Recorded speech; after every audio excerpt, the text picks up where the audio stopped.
All right, folks, find your seats.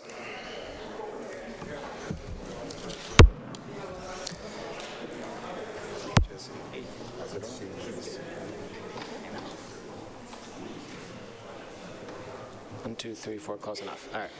All right, we're calling this meeting to order. My name is Lance Davis. Use he, him pronouns, serve as council president. This is a meeting of the Somerville City Council, Thursday, April 9th. Please note that audio and video of this meeting is being recorded and may be shown live on local access government channels and on the City of Somerville website and will be available for future review. Would the clerk please call the roll? This is roll call. Councillor Ewan Campen? Here. Councillor Link? Here. Councillor Scott? Present. Councillor Klingon? Present. Councillor Strezzo? Here. Councillor Said? Here. Councillor Wheeler? Here. Councillor Hart? Here. Councillor McLaughlin? Yeah. Councillor Mba? Present. Councillor Davis? Here. With all councillors present, we have quorum. Thank you. All right, pursuant to our Rule 32, let it be known that this City Council salutes the flag of the United States of America, and let us recall our oath to uphold the Constitution and the laws of the Commonwealth to the best of our abilities and understanding. We begin our meetings with a moment of silence. Are there any councillors wishing to say a few words about members of our community tonight? All right, seeing none, would everyone in the chamber please rise as you are able for a moment of silence?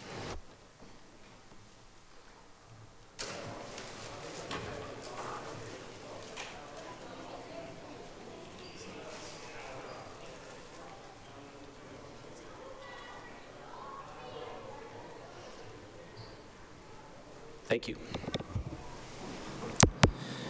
All right, first item, Madam Clerk. Item 1.3, approval of the minutes of the regular meeting of March 12th, 2026.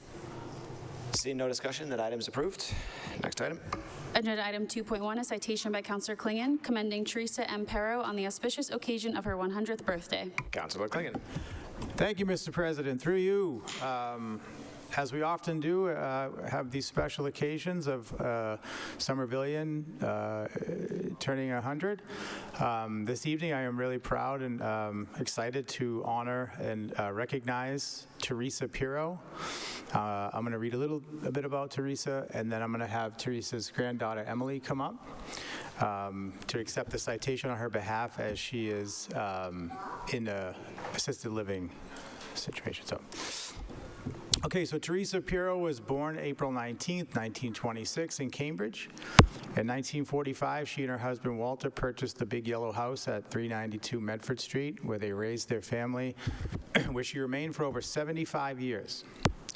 A devoted mother, grandmother, and great-grandmother, Mrs. Perro is the proud matriarch of 2 children, 5 grandchildren, 11 great-grandchildren, and she was familiar with she was a familiar presence in her Winter Hill neighborhood, a longtime parishioner of St. Anne's, and worked for over 30 years as a telephone operator at Furman Lumber. Her son, Walter Perro Jr., went on to serve the City Council for many years as the Ward 4 Alderman, serving in these very chambers and continuing the family's long-standing connection to community. Now residing at an assisted living facility in Lower Mills, Dorchester for the last 3 years, Teresa continues to enjoy her time with her family and proudly holds the distinction of being the oldest resident in her community. On this occasion of her 100th birthday, the city, I proudly recognize Teresa for her this remarkable milestone and honor her lifetime of dedication to her family and to her community. And so as was mentioned in the text, she lived right there on Medford Street. I met her a number of times before she parted from Somerville for an assisted living facility. She was a very warm and welcoming person, and certainly well known in the community. And as was stated, some of you may remember Walter, her son, who served on this body as a public servant. So Teresa is thriving and doing great in her assisted living community. So I believe they're watching. Hopefully she's watching a stream right now. And with that, I'd like to present the citation to her granddaughter, Emily Perrone. Emily, if you want to come up to the podium and accept this on behalf of the City of Somerville.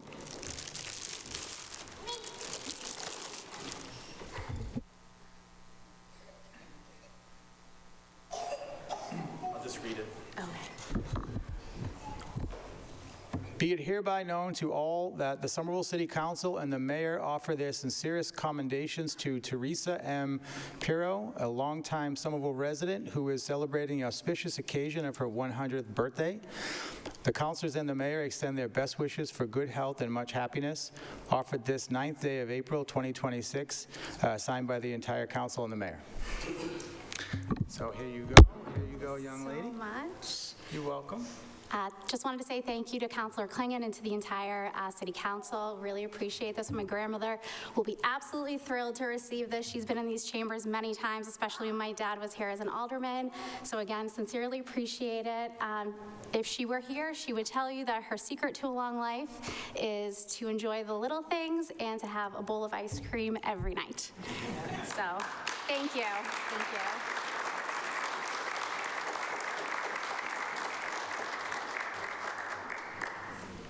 All right, thank you very much. Next item, Madam Clerk. Agenda item 3.1, a grant of location from Eversource, applying for a grant of location to install 318 feet of conduit in Kent Street and Somerville Avenue from existing manhole 14831 to point of pickup at 22 Kent Street, and additional conduit from manhole 14831 to an existing manhole 8634.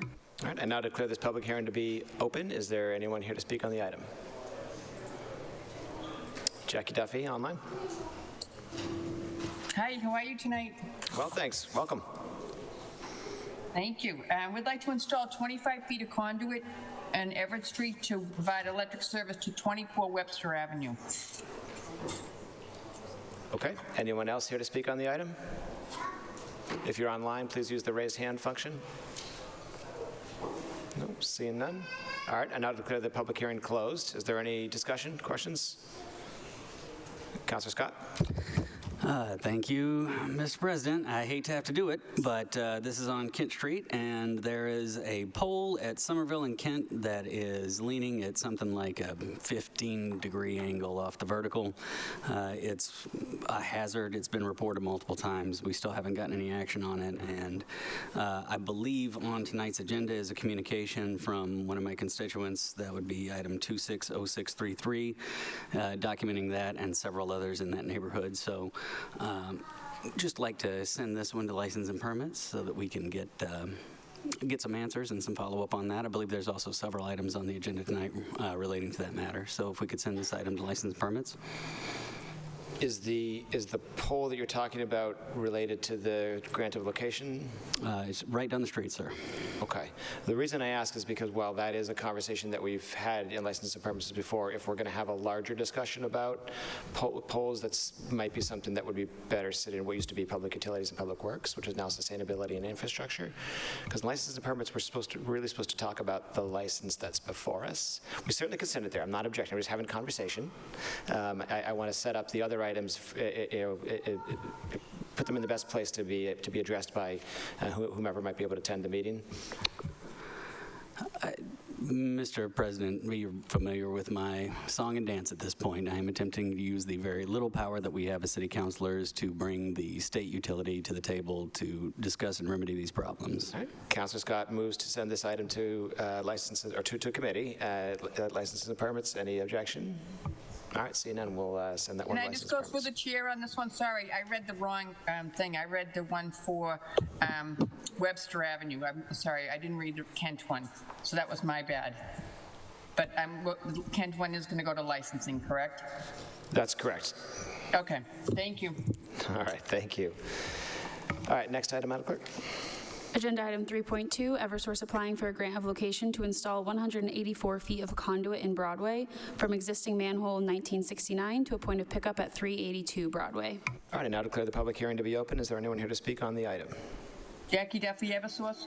Would like to install 184 feet of conduit in Broadway to provide electric service to 382 Broadway. Okay, is there anyone else here to speak on the item? If you're online, you can use the raise hand function. No? Okay, seeing none, then I'll declare the public hearing closed. Is there any discussion? Any questions? All right, seeing none, that item is approved. Next item. Agenda item 3.3, Eversource applying for a grant of location to install 25 feet of conduit in Everett Street from utility pole 118/0 to a point of pickup at 24 Webster Avenue. I'm having deja vu. And I declare this public hearing to be open. Is there anyone here to speak on the item? Jackie Duffy, Eversource would like to install 318 feet of conduit in Kent Street. Oh my God. Hold on, I have the wrong thing now. Sorry, my bad. 25 feet of conduit on Everett Street to provide electric service to 24 Webster Avenue. Okay. Is there anyone else here to speak on the item? All right. Anyone online? No, seeing none. All right, I declare the public hearing to be closed. Is there any discussion, any questions? No? All right, then that item is approved. Thank you, Ms. Duffy. Thank you. All right, we have requests to take a few items out of order this evening. The first will be the report of the Committee on Confirmation of Appointments and Personnel Matters. So we can do with some promotions that we have this evening. And then after that, we'll take up items, if there's no objection, we'll take up item 4.2 and then 4.3. Then at that point, we have an executive session that we do have to go into. So the council will move into executive session for a discussion. We will come back, potentially take up items 7.4 and 7.5. Sorry, the executive session is 7.2. And then after that, there's another executive session that we have to go into. That will be 7.1. And then after that, we will take up 7.3 out of order. And after all of that, we'll start the meeting. So just so folks have a heads up. So the first item we'll take out of order, if there's no objection, will be item 6A. Madam Clerk. 6A1, a report of the Committee on Confirmation of Appointments and Personnel Matters meeting on March 30th, 2026. Councilor Bott.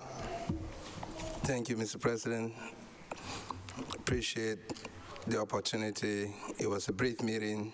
The confirmation of appointments committee convened on April 30th with all members present and considered several personnel appointments. We reviewed and recommended approval of 2 police sergeants promotions, Ashley Katato and Courtney Reese, both experienced detectives who emphasize community policing, professional development, and building trust with residents. Then the committee also recommended approval of James Plotkin as municipal hearing officer, highlighting his extensive experience and commitment in fairness, particularly in handling unrepresented or anxious residents in his role.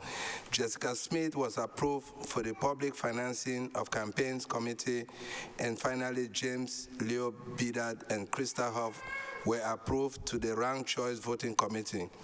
All great community members, I ask that the committee report be accepted as submitted. All right, any discussion on the committee report?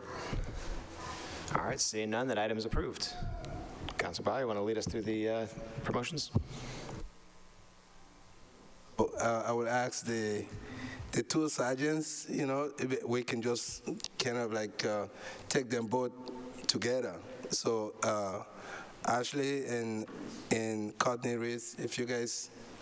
So folks can step forward. If there's anyone in the room that wants to take pictures, please plow right ahead, come right within the horseshoe, go up here, anywhere you want to be. Tell us to move out of the way. Don't hesitate to get where you need to be to get some good shots, all right? Oh. Okay. I'm like... Hold on one sec, Madam Clerk. Let everybody get in the room here. Don't want anybody to miss anything. Okay, we'll let them get in. We're nationally late as usual. I was busy. I wanted to chat instead. For the folks who just came in the room, I had said a minute ago, if you want to take some pictures, please feel free to come in anywhere you like to be to get a good angle. Don't hesitate. Come right up on the inside or the outside, or you can stand next to me up here, whatever works. All right? Afterwards. You got it. Okay, perfect. Good. When do we, after this? Yes, so you'll sign. Cool, perfect. All right, I'll have you raise your right hand. Do you solemnly affirm that you'll faithfully perform the duties incumbent on you as a sergeant for the police department in the city of Somerville, Commonwealth of Massachusetts, under the pains and penalties of perjury? I do. Then you'll sign. So that is going to be right next to where your name is printed. And then I'm going to sign as the witness to that.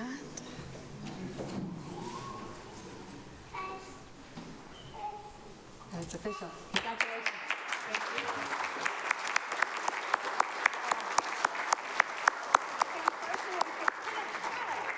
Get in there.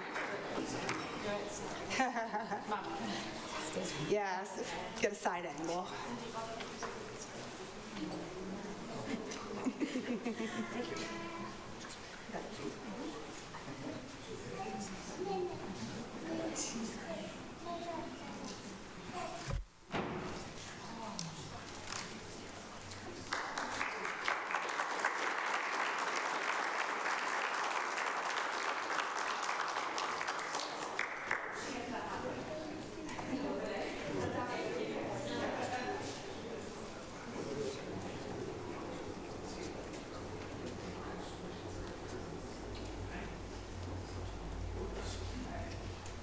Perfect. Let me have you raise your right hand.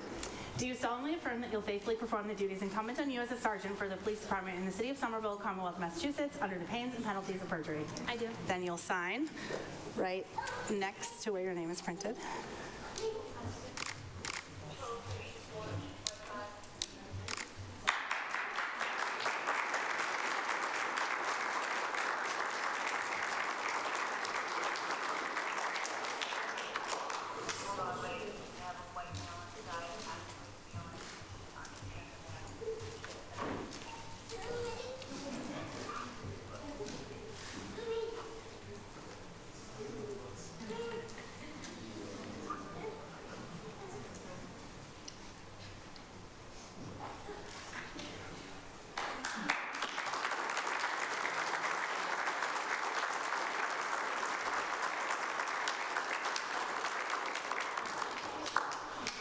All right, we will take a brief recess so we can take some pictures.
There we go. All right, calling this meeting back to order.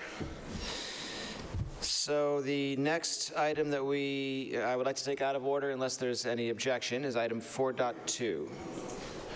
Madam Clerk. Agenda item 4.2, a resolution by Councillor Said, Councillor Mba, Councillor Link, Councillor Klingon, and Councillor Hart in support of the plant-based treaty. Councillor Said. Thank you, Mr. President. It was an honor to work with the plant-based treaty advocates and our policy analysts in drafting this resolution. This resolution calls on the mayor to incorporate plant-based solutions into Climate Forward, implement plant-based purchasing practices for city events, and use municipal communications channels to promote plant-based food and drink practices throughout the city. It also calls on the city to promote a Somerville Plant-Based Restaurant Week, highlighting local restaurants offering plant-based options. And a copy of this resolution will be forwarded to Somerville's sister cities and also to encourage them to endorse the plant-based treaty. Supporting the plant-based treaty will build on Somerville's broader climate goals. It will help raise awareness around environmental and health benefits of plant-based diets. It will help reduce consumption-based emissions. It will educate and encourage individuals to shift to plant-based options.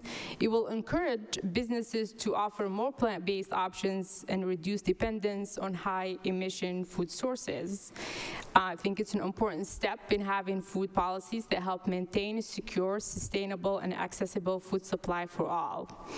As a former educator, I believe that the city has an important role in terms of educating individuals on the benefits of plant-based diets, improving health, addressing food access, and reducing consumption-based emissions.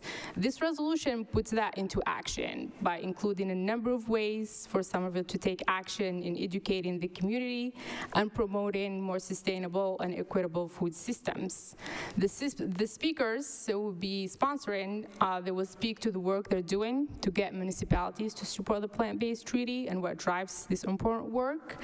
I would like to sponsor Veronica Potter, Brendan Leo, and Rosa Diaz-Rivera.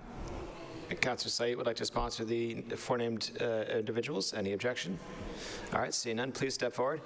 If you would, just when you start to speak, just repeat your name for the so the clerk can get it on the record. Go right ahead. Good evening, councillors. My name is Veronica Potter, and I live at 665 Somerville Avenue.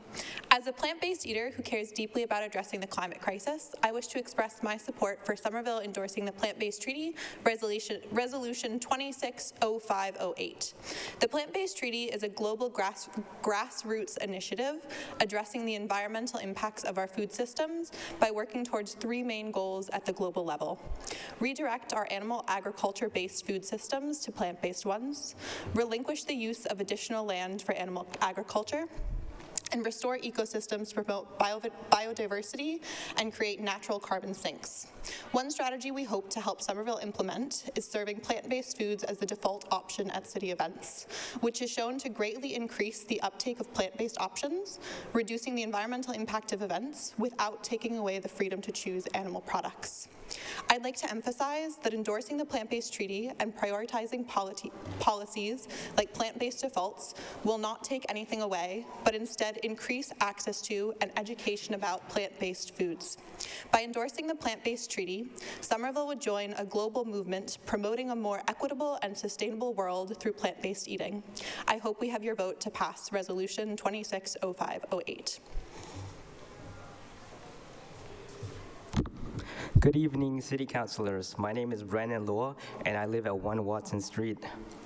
A shift from industrial animal agriculture to plant-based food systems is urgently needed. Animal agriculture is a leading contributor to greenhouse gas emissions worldwide and is a major driver of deforestation, water pollution, and land degradation. Somerville's own consumption-based inventory agrees. The leading contributor to emissions in Somerville is food, with meat and dairy as the largest sources. We can drastically reduce local emissions by making it easy for citizens to switch to plant-based foods. This resolution calls upon the city to implement recommendations in Somerville's own Climate Forward plan by promoting a Somerville Plant-Based Restaurant Week, which highlights local restaurants offering plant-based options, and by emphasizing plant-based foods for city procurements. I urge you to vote for this resolution for the future of our planet. Thank you. Good evening, councilors. My name is Rosa Diaz. Thank you for the opportunity to speak tonight. As a Cantabrigian, I'm encouraged to see Somerville considering the bold step of becoming the second city in Massachusetts to endorse the plant-based treaty. By joining neighboring Cambridge, Somerville can lead the way in promoting plant-based eating as a practical solution to climate change, while also lowering food costs and improving public health inclusivity. I'd like to share a statement from Sahar Ahmed, owner of Somerville's only 100% plant-based restaurant, Kashari Mama. Quote, "Being a plant-based business owner is about more than serving food. It's about honoring traditions that have always existed in our cultures. Many of the dishes I grew up with were built from the land. Beans, lentils, grains, vegetables, herbs, and spices.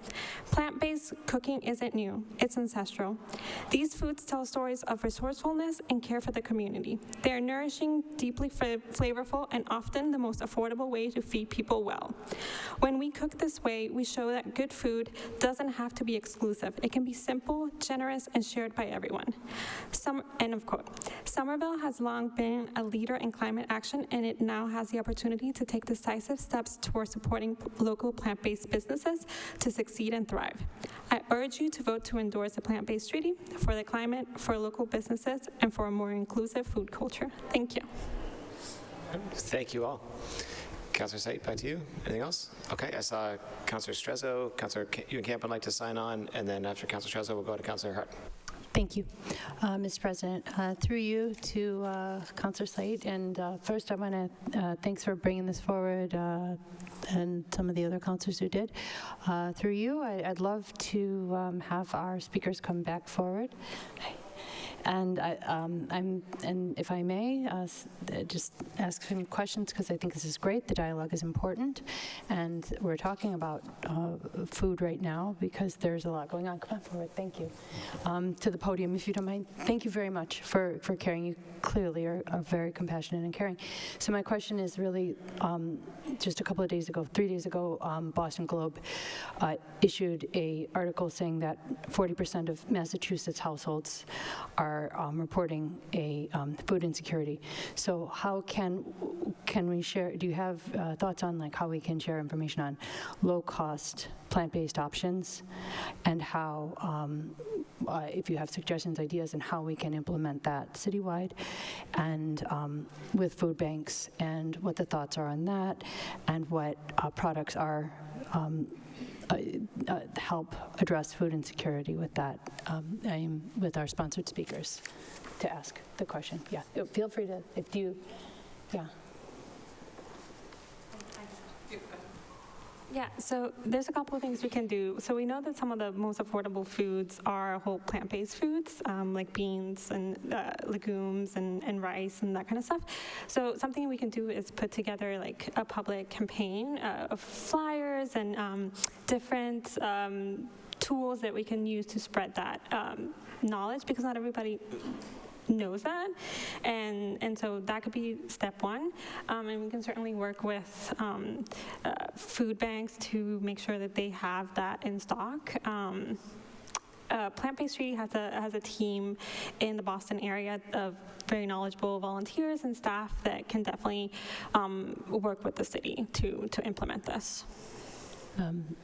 Mr. President, through you to our speakers, great. Yeah, that I know that here in Somerville, with like food for free, with our food insecurity and going on here in the city, I know that we have a lot of diverse palates, as well as we want to be culturally sensitive to those who are receiving our food for free boxes, et cetera. So I just, the dialogue is important, and open to hear more as well. So thank you very much. Councillor Hart, and then Councillor Ba. Thank you. I want to thank Councillor Said for her leadership on this and thank the advocates of Plant-Based Treaty who I had the pleasure of getting to talk to and who were really helpful in answering a lot of my questions on the treaty. And I'm happy to support this effort because even though I think that cows and sheep and animal agriculture in the appropriate places and with the right management, like holistic management, can be an important part of restoring biodiversity, sequestering carbon, and creating a healthy food system. The fact is that over the past few decades, animal agriculture in the U.S. has become more and more concentrated and industrialized with the goal and effect of producing profits for some of the largest multinational corporations in the world. So this, combined with the fact that the U.S. is among the top countries in the world of per capita meat consumption, means that a key part of what we need to do to transition to more sustainable food production and greater food security is to consume less industrially farmed meat and instead eat more plants. So thank you all. Appreciate it. Thank you. Councillor Ba. Thank you, Mr. President. It's always hard to follow Councillor Hart, but I just want to thank you for the comments, and thank you, Councillor Said, for your leadership on this. Thank you to our speakers as well. I met with one of your colleagues, Kimi, for over an hour in Cambridge, and the first few minutes, I just knew that this was like a no-brainer for something that I would like to support, because this resolution recognizes something we can no longer ignore. The climate crisis is not just an energy problem, it is also a food systems problem. The sense is clear that what we eat, has a profound impact on greenhouse gas emissions, land use, and water resources. So supporting the plant-based treaty is about aligning our local actions with global urgency. Somerville has already shown leadership through our climate forward, plan, and also our commitment to net zero emissions. And this is a natural next step, the way I see it. By promoting plant-based options, we are not asking for perfection. We are creating opportunities for residents, institutions, and businesses to make more sustainable choices that collectively have real impact. Just as importantly, this is about equity, health, and community. Expanding access to plant-based foods can improve public health outcomes, lower food costs over time, and ensure that sustainability is not a luxury, but something accessible to everyone in our city. Initiatives like Somerville Plant-Based Restaurant Week not only support local businesses, but also celebrate innovation and cultural diversity in food. This resolution is not about limiting choice. It is about expanding it in a way that reflects our values. Supporting the plant-based treaty sends a message that Somerville is ready to lead, to partner with other cities, and to make meaningful, practical steps toward a more sustainable and just future. Thank you. Okay. Any further discussion? Councillor Estrada, back to you. Thank you, Mr. President. One last question to our speakers and also, or possibly Councillor Said. I assume we all know, but can you define exactly what plant-based foods are?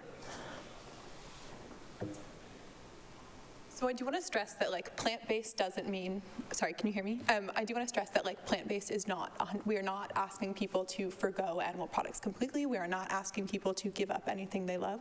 We are just saying perhaps highlight plants more. Plant-based mainly means that the majority of the food itself is from plants, and that we are stressing kind of that those ingredients are perhaps more sustainable, require less land, require less water, and are better for the planet. So perhaps shifting away slightly from animal agriculture, but not imposing specific restrictions on anyone. Okay, thank you, and thank you all for answering those questions. Appreciate it. All right, seeing no further discussion, that item is approved. Madam Clerk, next item. Next item is 4.3, an ordinance by Councillor Ewan-Campen, Councillor Link, and Councillor Hart, proposing an amendment to Section 2.6 of the Code of Ordinances, the Welcoming Communities Ordinance, to further enhance civil rights protections in Somerville. Councillor Ewan-Campen. Thank you, Mr. President. I want to thank my colleagues, Councillor Link, Councillor Hart, for working on this so collaboratively, as well as Mayor Wilson's staff, who have been really helpful over the past few weeks, and the ACLU of Massachusetts, who have been really invaluable. And in fact, we're joined here tonight by a lawyer from the ACLU, who I'll be sponsoring in a moment. So I don't think anyone in Somerville needs to hear that we are living through a completely unprecedented time of federal assault on our constitutional rights. Somerville had a resident abducted off the streets by disguised, masked federal agents that shoved her into the back of a van and incarcerated her in a far-off state away from her family and her friends for months for the stated reason that the president did not like an op-ed that she had written in her college newspaper about Israel. We have seen local and state governments, local universities targeted and punished for exercising their constitutional rights. We are seeing unconscionable attacks on people for privately seeking medical care for themselves, for their families. And of course, we are just seeing an all-out attempt to terrorize immigrants, sending militarized federal agents into cities across the country. Many residents in Somerville have been doing unbelievable organizing against these efforts in incredibly inspiring ways. And many people have been reaching out to us in the local government asking whether the city is being bullied or co-opted or somehow our work is somehow being co-opted into being a tool for these federal efforts to track people, to investigate people for doing constitutionally protected activities. So what we are introducing tonight, this is a series of amendments to make it very clear that the City of Somerville does not and is not going to participate in any of these federal attacks on constitutional rights. I'm very glad whenever I get these questions from members of the public to be able to say, and to be on really firm ground, to say that the answer to this question is no, right? Somerville does not do this. And I'm also very glad to say that Somerville has a really strong record on this topic. In particular, everything we're proposing tonight these are amendments to an existing piece of legislation called the Welcoming Communities Act, which President Davis introduced in 2019, and which itself builds on a long history of work in Somerville to ensure that everyone here can safely use city services, can seek help from law enforcement without being worried that they're going to be interrogated on their immigration status. And what these amendments do is they just lay out very clearly, enshrine into law, that the City of Somerville is not going to participate in anything with the federal government or with any other out-of-state agency that we know is going to be used to penalize people for participating in constitutionally protected activities, speech, protest, helping people. And this will apply not only to, direct city activities, but also to any agreements, task forces, accepting grants from the federal government, agreements that the city participates in. It feels insane that an ordinance like this is even relevant, that we're saying we need an ordinance that we're not going to participate in abuses of our constitutional rights, but this is the times that we're living in, and we cannot pretend otherwise. So I'm happy to say we're joined tonight by Gideon Epstein, who's a lawyer from the ACLU. I'd like to sponsor him to address the council, please. Councilor Ewan Campen would like to sponsor Gideon Epstein. Seeing no objection, please step forward, state your name for the record, and go right ahead. Hey, good evening, everyone. My name is Gideon Epstein, and I'm a policy counsel with the American Civil Liberties Union of Massachusetts. And I'm here today to speak in support of the proposed amendments to Somerville's Welcoming Community Ordinance. And I want to thank the council and the sponsors of this resolution for protecting immigrant communities and having such a strong record on that, and also upholding Somerville residents' constitutionally protected rights. The amendments before the council today strengthen Somerville's commitment to being a true welcoming city, not just in name, but also in law. And just to talk about what the amendments do, they close critical gaps. City employees, including the police department, are explicitly prohibited from assisting federal or out-of-state agencies conducting civil immigration enforcement, except where required by federal law or by a court order. Somerville taxpayer dollars should not be used as tools of federal immigration enforcement. There's another key addition. The amendments prohibit cooperation with any federal operation targeting people for First Amendment protected activity, assembly, speech, protest, and this matters now more than ever. because we see federal agents targeting activists, protesters, and organizers, including here in Somerville. So our community must be clear that we will not be complicit in the chilling of free speech or the punishment of dissent. One of the most practical additions through these amendments, before any city contract is awarded or renewed, the law department will have to review new agreements for compliance with the Welcoming Community Ordinance. Cities can unknowingly, and often do, enter data sharing and surveillance agreements with companies that contract with ICE or DHS that violate the spirit of this ordinance. And this provision brings real accountability to procurement and ensures that our values are reflected in vendor acquisition and our relationships with those vendors. And ultimately, these amendments are only as strong as their enforcement mechanisms. The new language gives this ordinance teeth, meaning that violations constitute a legal injury and residents are able to seek injunctive or declaratory relief in court. And further, there are whistleblower protections for any city employee to report potential violations to ensure that people can speak up without fear of retaliation. So in closing, Somerville has always led on immigrants' rights, and these amendments ensure that not only the way we speak about our values, but also city policies meet the moment. We're living under a shared reality in which there's a limited number of things that municipalities can do to prevent federal overreach. And we should be clear, the proposed policy changes before the council this evening are some of the most consequential actions we can take at the local level to protect immigrants and resident civil liberties. So I urge the council to vote in favor of this when it goes to committee and eventually comes back to the full council. And thank you for having me this evening. Thank you. Councilor Camp, anything further? No? Okay. So we'll go to Councilor Link and Councilor Hart first as his co-sponsors, and then we'll go. Go ahead. Thank you, President Davis, and through you, thank you to Gideon and the ACLU for working on this. I was thrilled to work on this amendment. For me, this helps to make it clear that Somerville will not accept the attacks from our federal bodies on our communities, and that we are not going to stand by while people's rights are suppressed.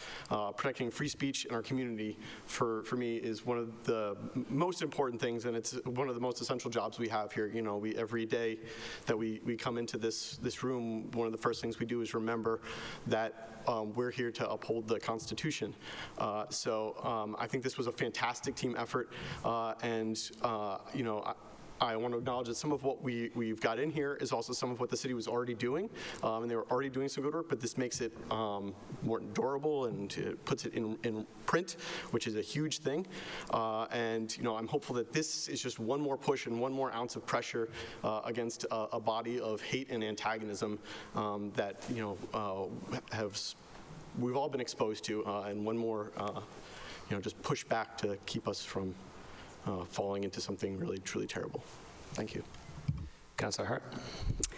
Thank you, and I really appreciate the leadership from my colleagues on this amendment, and I appreciate being brought in on it. And for me,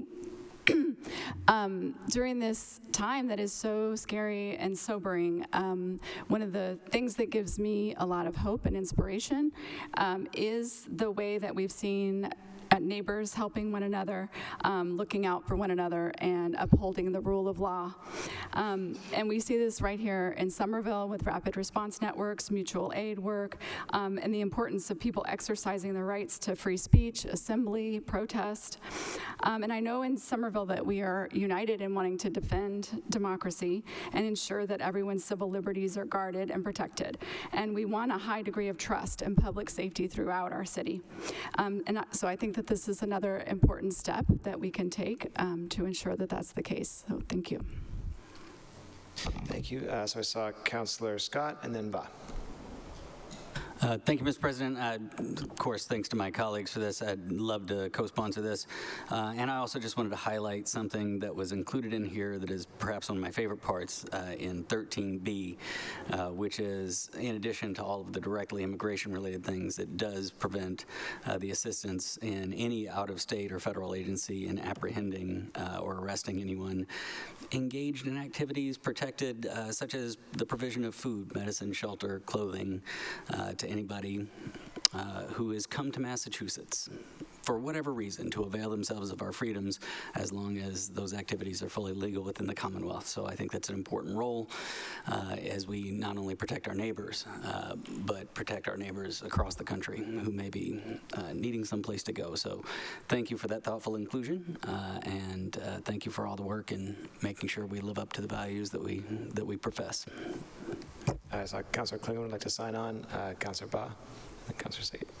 Yeah, thank you, Mr. President. Also to my colleagues, thank you, Councilor Ewan Campaign, Councilor Hart, and Councilor Link. I really appreciate your leadership. I remember back in January, Councilor Link and I, we attended like an hour-long Zoom meeting, with some councilors in Cambridge to kind of like give this day. I wasn't surprised when I heard that Councilor Ewan Campaign was already like a mile ahead of this. So I was like, okay, that is really great, and for me, I've read this almost like 3 times, and one of also the things that I really love, is the fact that we just keep building, on stuff, just to kind of like put more meat. One of the things that I see in this one is like it moves beyond, again, the symbolic sanctuary city, language, and establish enforceable rights, which is like really powerful. Accountability mechanism and reporting requirement.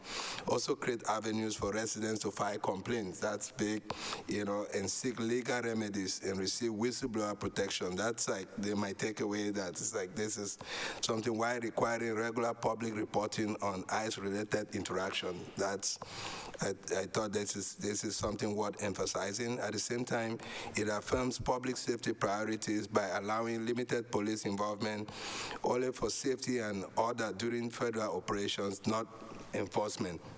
And overall, the update strengthens trust between immigrant communities and local government, clarify legal boundaries for city staff, ensures that local resources remain focused on serving residents and equally rather than supporting federal immigration officers.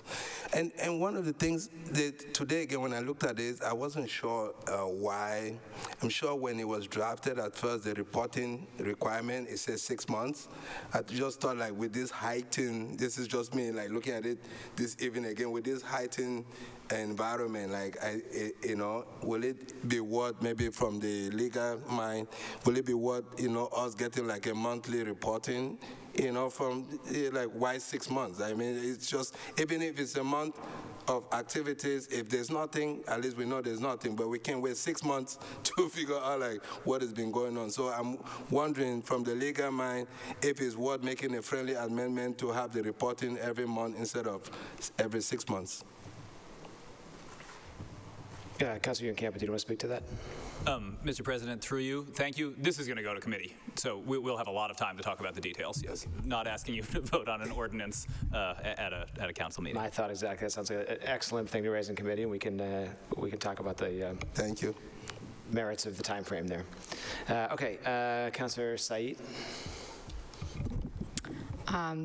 Through you, Mr. President, deep gratitude to my colleagues for putting these amendments forward and for working with the SALU to really find a way to protect our neighbors. As Councilor Hart said, this is one of the things that makes our community so special, is that we show up for each other, and I'm glad we have something like that will protect our neighbors as they're doing that, as they continue to do that. Thank you. Councilor Wheeler, did I see your hand? Yep, go ahead. Through the chair, thank you. I'm really excited to see these proposals, and I appreciate the hard work on them, the leadership of the ACLU on these measures on a larger and national scale, and the values of Somerville in how clearly I think our community stands for making sure that our welcoming of immigrants is substantial, real, and backed up by all of our efforts together. And I just want to say, as someone fairly new to reading and trying to analyze legal changes, there's a lot that's complicated to me as an early reader. I look forward to learning more about this and also about the questions about the practicality of how it's applied. And I'm just reminding myself those questions are for things that we deeply support as well as for things that we might not. This is something I'm tremendously excited about, and I look forward to the discussion that will happen in legislative matters. Thanks. Any further discussion? No. All right, seeing none, then that item is referred to legislative matters. And that brings us to the first of our executive sessions items, I believe, right? So item 7.2, Madam Clerk. Yes. Agenda item 7.2, a request of the mayor requesting that this council convene an executive session to discuss the purchase, exchange, lease, or value of real property located at 122 Assembly Park Drive. All right, and I see we have a city attorney in the chambers. Attorney Amara, can you confirm whether this item is appropriate for executive session? Attorney Amara said to me, I could hear her say yes, for those who are listening online. All right, very well. Vote to go into executive session. Roll call to enter into executive session. Councillor Ewan Campen? Yes. Councillor Link? Yes. Councillor Scott? Yes. Councillor Klingon? Yes. Councillor Strezzo? Yes. Councillor Said? Yes. Councillor Wheeler? Yes. Councillor Hart? Yes. Councillor McLaughlin? Yes. Councillor Mbaugh? Yes, please. And Councillor Davis? Yes. All right, very well. We will return to open session when we come out of executive session.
All right, I'll call this meeting back to order.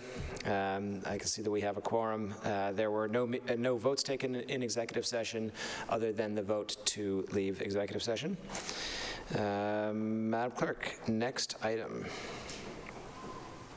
which is 7.3 for...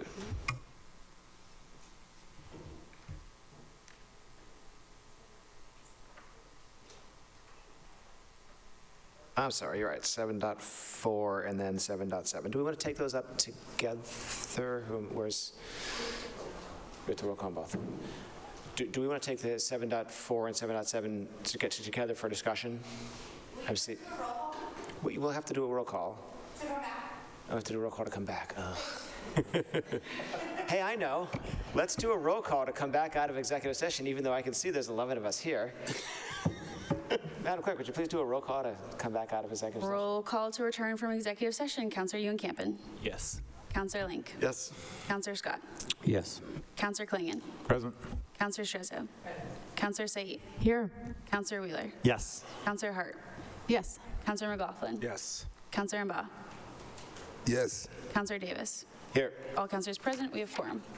Okay, so now that I've got my head screwed back on straight, the next two items we'll take out of order are 7.4 and 7.7. Unless an objection, we'll take those up together for discussion.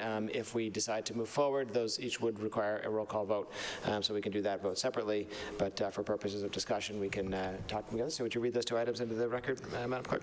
Agenda 7.4, request of the mayor requesting authorization to execute a purchase and sale agreement for the acquisition of 122 Assembly Park Drive, Unit 45, and agenda item 7.7, a request of the mayor requesting authorization to borrow $7 million in a bond to appropriate the same amount for the purpose of procuring the fire station condominium unit at 122 Assembly Park Drive. Somebody from the administration want to explain to the public what we're talking about? Good evening. Yes, we are here to... Galligani, we all know who you are, but I'm some so folks sorry. watching at home might not. So just Tom Galligani, I'm the Executive Director of the Office of Strategic Planning and Community Development. Thank you. This evening we are asking for authorization to move forward on an acquisition, a $7 million acquisition of a commercial condominium unit that currently houses our Assembly Square Fire Station. We went through a bidding process over the last couple of months and were the successful highest bidder. And so now we're seeking authorization for two things: to enter into a purchase sale and with the intention of acquiring this site, this condominium, and also seeking authorization to borrow $7 million in order to pay for this acquisition. Happy to answer any questions you might have. Just for context for folks, why don't we currently own our fire station? We rent this fire station, and we went through a competitive bidding process back in 2021, and we were seeking opportunities to either acquire or to lease a site for a fire station. And the successful bidder, the only bidder, was the entity owned by Biomed Realty. And so we have moved forward back in 2021 and have invested somewhere in the neighborhood of $8 to $10 million in addition to that to fit out that commercial condominium unit into a full-fledged fire station for the city. And we have operated that station for the last 6 months it's been open, although we've been paying rent for 18 months. And great opportunity opened up as a result of the Transmedics deal. Transmedics is leasing an entire building in Assembly, and that has spurred that property owner to decide to liquidate basically the parking garage, of which this commercial condominium is a small portion. And so they've offered it up for sale. They made us aware of this opportunity back in late January, and we've been going through the process of positioning ourselves to acquire the space that we currently rent. And as a result, over the long term, it will save us about $1 million overall over the next 28 years. So it seems like a logical and prudent move for the city. Okay, thank you. Any questions, Councilor Ewan-Campin? I don't have a question. I was going to say why I support it, but if others have questions, I'll... All Councilor Scott, questions? Thank you, Mr. President.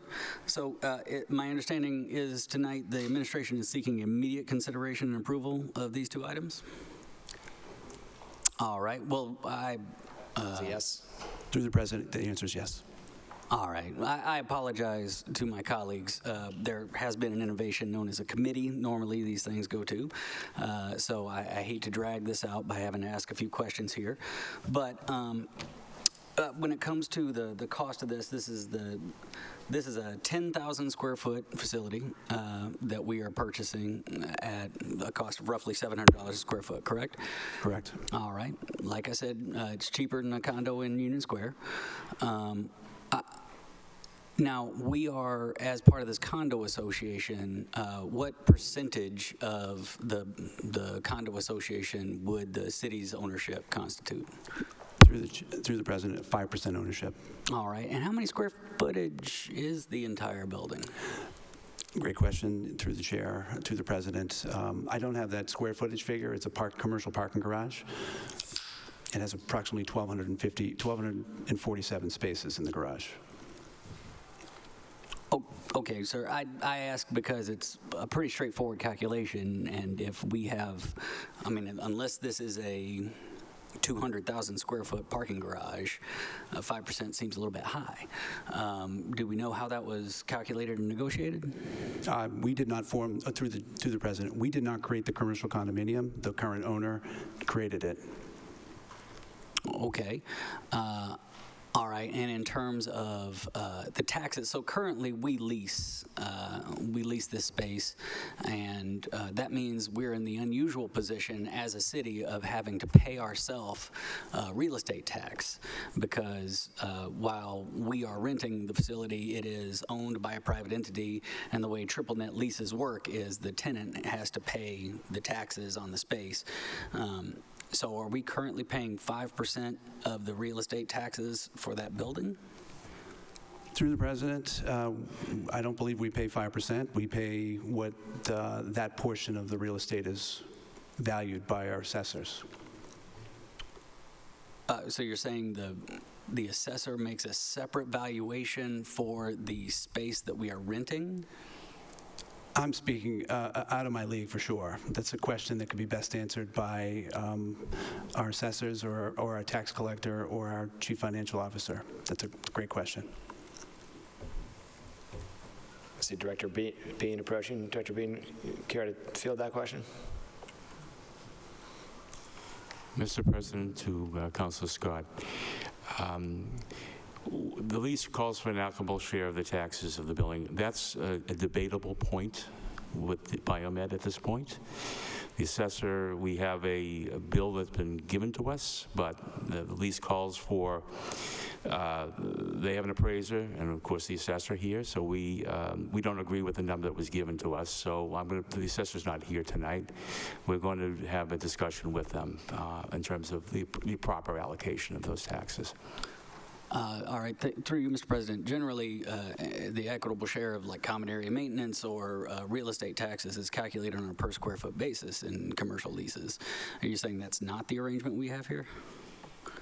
Again, this is a little bit out of my league too. I think the assessor has to, it's going to be based on valuation. So, and this is a question for the assessor really to answer on this one. Okay, part of this is I'm just trying to understand our all-in costs here, right? Because back when this was presented in 2021, there were projected costs of this over the long term, and I want to make sure I understand. For example, there was a core build-out and core and shell build-out, and then there was the interior fit, the tenant improvements. The tenant improvements are complete. The fire station is complete at this point, yes? Yes, sir. All right, and through you, Mr. President, as part of our acquisition, acquiring this condo, all of those fixtures would then return, they would retain with the city. We wouldn't have to be purchasing that. That's correct. Okay, great. Good to know. Just want to check. As part of that original lease, if memory serves, there was $4.2 million in community benefits money that the Biomed Realty had originally committed to providing to the city of Somerville, and that we gave back to them as part of that lease agreement we signed. So. Not for nothing, is that money gone, or is that baked into our acquisition, or do they credit that back as part of our $7 million acquisition? Through the president, we made that $4.2 million investment in order to buy down the cost of the lease, and that basically cut the lease cost in half. The net result is that reduced the value of the property. Another way to think about it is that we invested $4.2 million that has now grown to over $12 million in benefit. So actually that $4.2 million was a gold mine. Okay, so through you, Mr. President, if I'm understanding this correctly, you're saying that by giving them the out on $4.2 million upfront money that they otherwise would have had to give to the city, that the lease terms were negotiated such that they were lower, and therefore our acquisition price based on those lease terms return over 30 years is correspondingly lower. Exactly. We were very aggressive in negotiating a lower rate and using that money in a smart way so that, and again, we did not foresee that we would be buying this commercial, it would be a commercial condo unit that would be sold to us. But as it turns out, by reducing that lease cost, reduce the overall value of this real estate asset, and that's benefiting us right now. Certainly, right? Because any third-party purchaser would be acquiring this as a revenue stream, and so they'd be looking at what their income, and they've got a locked-in tenant at a very low rate. Everybody knows landlords hate tenants that pay low rates. All right, so I appreciate that. Mr. President, I want to be very clear. I am not critical of this acquisition. Those of us who are old enough to remember that, remember how critical I was of the lease, because I felt like we should be purchasing and actually investing the taxpayers' money in a sustainable way. So I want to applaud the director and the mayor for bringing this forward. I do, though, feel maybe a responsibility or just the spirit of Bill White sitting on my shoulder saying that we have to ask these hard dollars and cents questions our constituents expected of us. So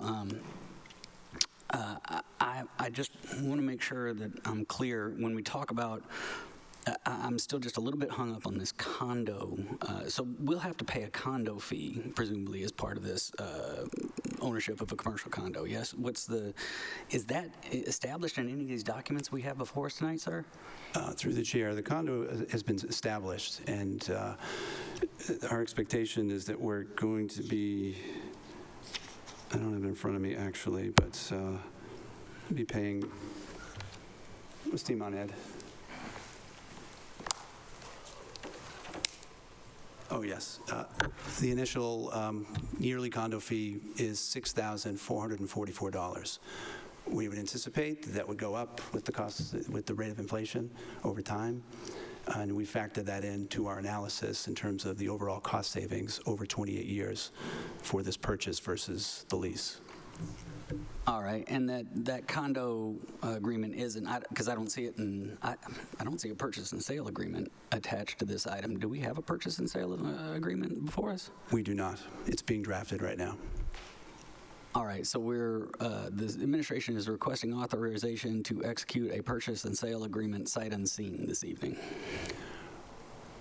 We have an offer letter that's quite detailed, and that's been accepted, and this will be that has become the basis of the purchase and sale agreement, which is being worked on by the city attorney and their attorneys.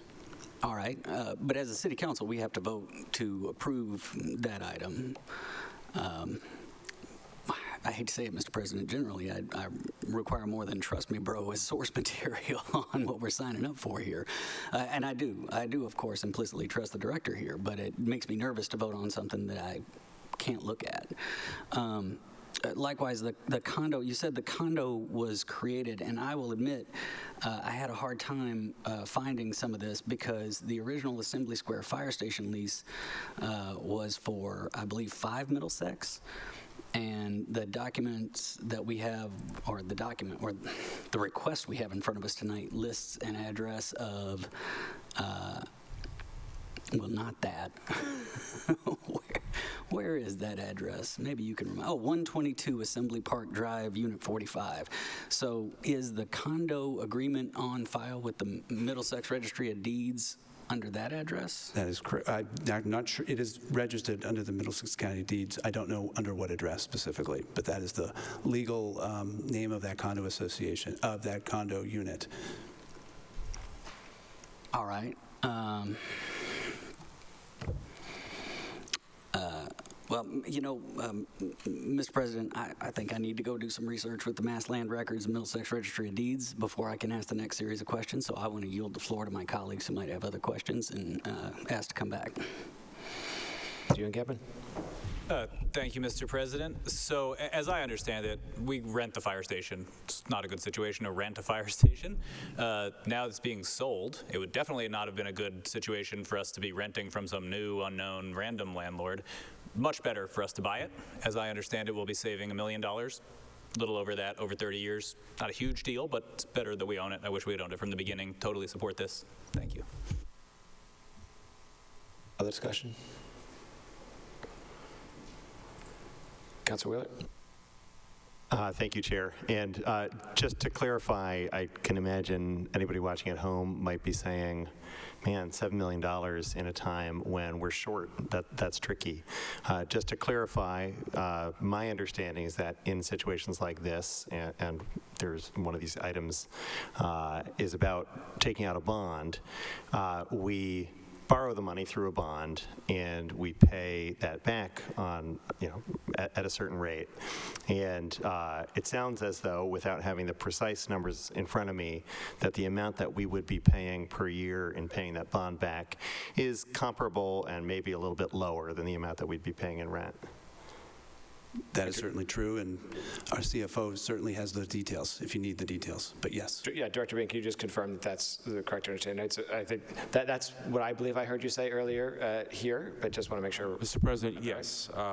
First year, I would be looking to borrow this on a short-term basis, at least the first year, given our budget next year. So if we were borrowing short-term at 2.5%, the debt would be, first year, $175,000, whereas the rental payment is $363,699.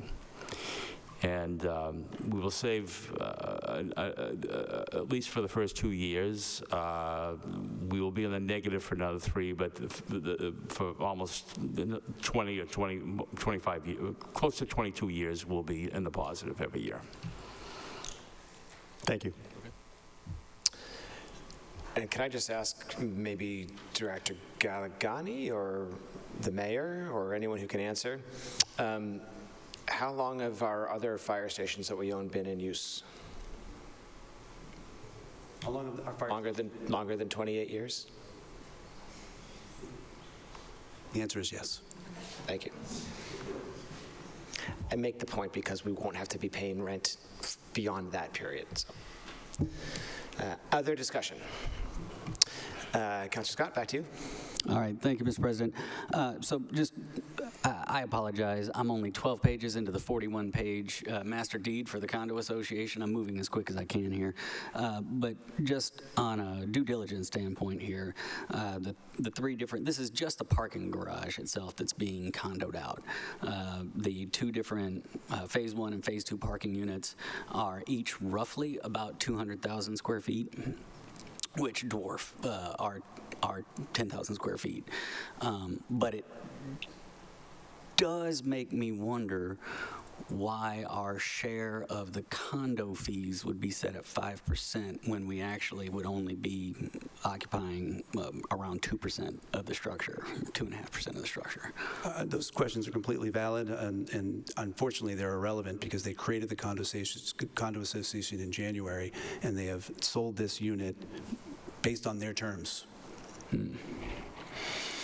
All right, and that's certainly not something that we could modify because we would be the vast minority occupant in there. Well, that's true. All right. Yeah, again, this is, in the large strokes, this is, I think, where we should have been all along. I do appreciate that in the long term, the cost, I believe, Director Bean, did he say $12 million total with condo fees and the financing? I'm sorry, I was trying to listen out of one ear and read with the other. Mr. President, the debt would be $12.1 million. The lease payments, if we were to carry that out, would be $13.4 million.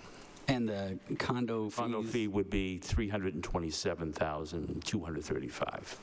Okay, so we're talking about a 12.4. All right.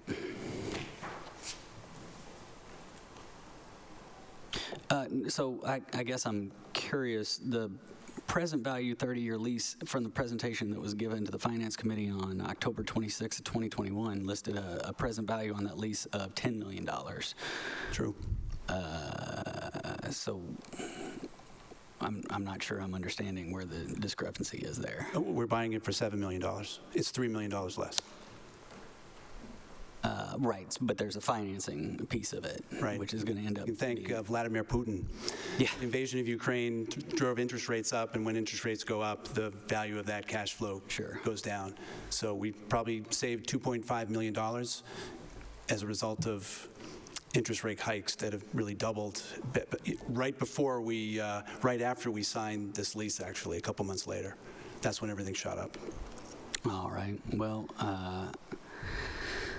you know, trying to do right by our constituents to exercise the financial due diligence. I will say, Mr. President, it does make me very nervous to vote on something that I can't read, and that's what the purchase and sale agreement we're being asked to authorize tonight is. So, but that said, in theory, I approve this, and perhaps it's just time for us to take a leap of faith. I appreciate the good faith efforts made by Director Bean and Director Gallegani, not only to negotiate on the city's behalf, but to answer my questions this evening. I will say that, you know, I undertake this in the spirit of just double checking the columns, and I'd probably undertake that job a lot less seriously if I hadn't caught once or twice a really good one. So I apologize for the time taken. Appreciate my colleagues' forbearance, and I think I'm all set. All right, thank you, Councilor White, Scott. You had a question in there in your earlier statement. Did you want to pose a question to the city attorney to confirm that the requirement that the council approve a document can be given, that approval can be given for a document that is still in negotiation? I think that's a great question, Mr. President. Would the city attorney please approach and advise us as to what we're allowed to do? Through you, Mr. President, thank you for hearing us. The purchase and sale is going to be... Attorney Amar, just since this is the first time you're speaking on this item, if you wouldn't mind just introducing yourself for folks in the public know. We all know who you are, but... I'm Cindy Amara. I am the city attorney, formerly known as the city solicitor. We've been working on this. The terms of the purchase and sale are outlined in detail in the offer that was accepted, and the purchase and sale must comply, and that's what my office will verify, to the terms of the offer that was accepted. So you're authorizing the approval of a purchase and sale according to the terms that you know, subject to our review that there's nothing onerous or different, or that it can't exceed the cost, because you're only authorizing the appropriation for that amount of money. Okay, so in your opinion, if the council were to move forward with approval of the authorization of the purchase and sale based on what we have, that would be within our authority to do so? Yes. Okay. The authorization for the borrowing and authorizing the purchase for that amount of money is really the required vote to go forward on this project. Councilor Scott. So, Mr. President, I guess my concern is just the things that we don't know, because we haven't read, for example, that offer letter. At least I haven't. I'm sorry if it was provided in email to the council in advance. I wouldn't have done that. I don't know, but we have the offer letter. The terms have been outlined by Director Galagani. It's basically the $7 million, and I believe I'll let Tom speak to some of the other terms. It's basically the time period within which we're going to do our due diligence and close, and That's a fine summary. and down payment. Yeah. Oh, that is true too. Yeah, we're putting in a deposit of $350,000. I think so. That's in the offer letter. Yeah. And that would be the earnest money on the offer. Thank you. Yes, that's the earnest money.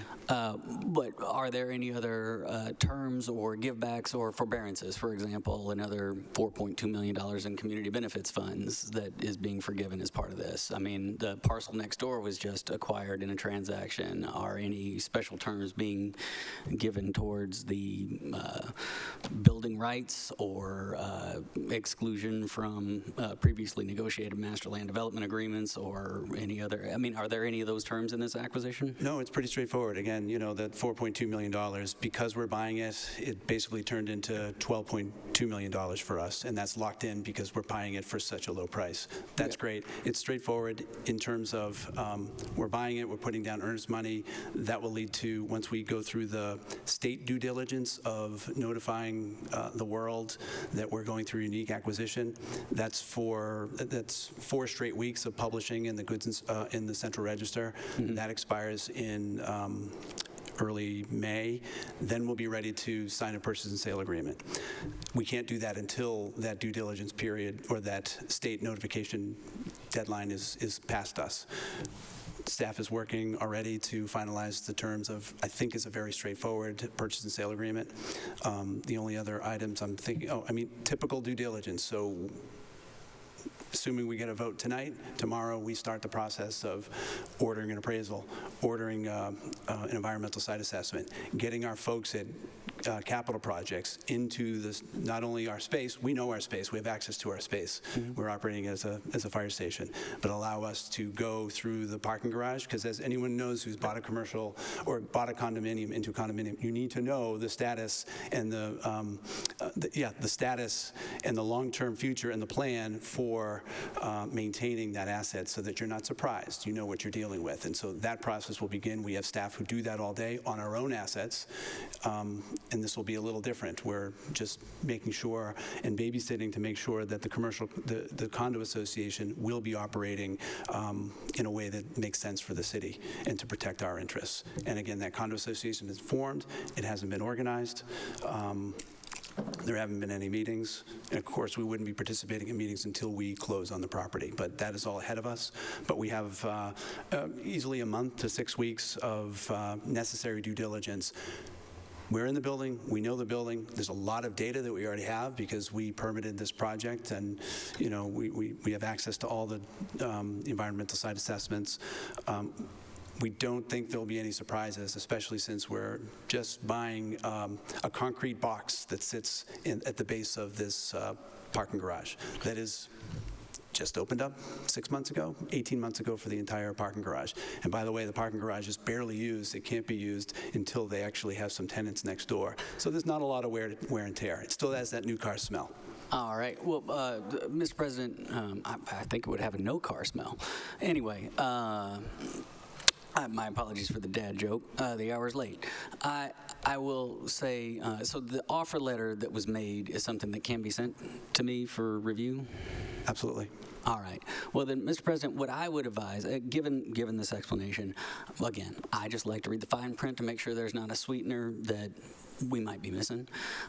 So if I could get that sent to me tonight, I'd be happy to vote in favor of this with the understanding that while there may be a month and a half of due diligence before the city, as a city council to do our due diligence, we have tonight, or in this case, I would guess 48 hours in which I can move for reconsideration if I find something in that letter that raises alarm. So I would, with your forbearance here, I will go ahead and request that that copy of that letter gets sent over to me as soon as possible, and I'm happy to move for approval for these two items. Councillor Scott moves for approval of these two items. Any discussion on the motion? If you have further questions, that's the motion before us, so you can still ask them. Yep. Councilor Wheeler? I just have a small comment. I just want to point out, we have a tendency, of course, to consider the merits of every financial matter that comes in front of us. For something like this, that's about, we're talking about 3% of our annual budget. Now, that would be spread out, but we're making the decision now. I appreciate us crossing our T's and dotting our I's. Thanks. All right, seeing no further discussion, we need a separate roll call vote on each of these. Madam Clerk, we'll start with 7-4. Agenda item 7-4, requesting authorization to execute a purchase and sale agreement for the acquisition of 122 Assembly Park Drive, Unit 45. Councilor Ewan-Campen. Yes. Councilor Link. Yes. Councilor Scott. Yes. Councilor Klingon. Yes. Councilor Strezzo. Yes. Councilor Said. Yes. Councilor Wheeler. Yes. Councilor Hart. Yes. Councilor McLaughlin. Yes. Councilor Mba. Yes.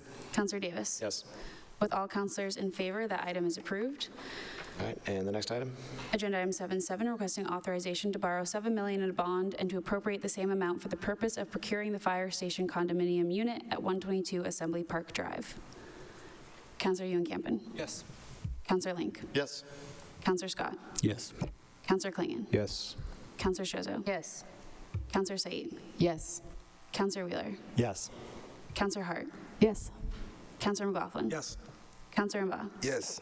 Councilor Davis. Yes. With all councilors in favor, that item is approved. All right, very well, thank you. We have 2 more items to take out of order. The first is, for better or worse, another executive session. So that's item 7.1, if there's no objection. Madam Clerk, would you read 7.1?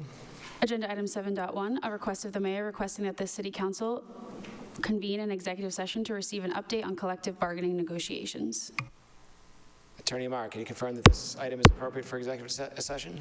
Yes, this is appropriate for executive session. I hear the attorney saying yes, this is appropriate for executive session. Mr. Councilor Scott? What collective bargaining are we discussing?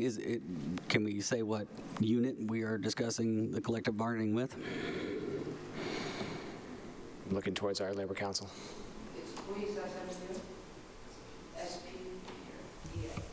Would you mind approaching just so I can't hear you, so I'm sure folks at home can't.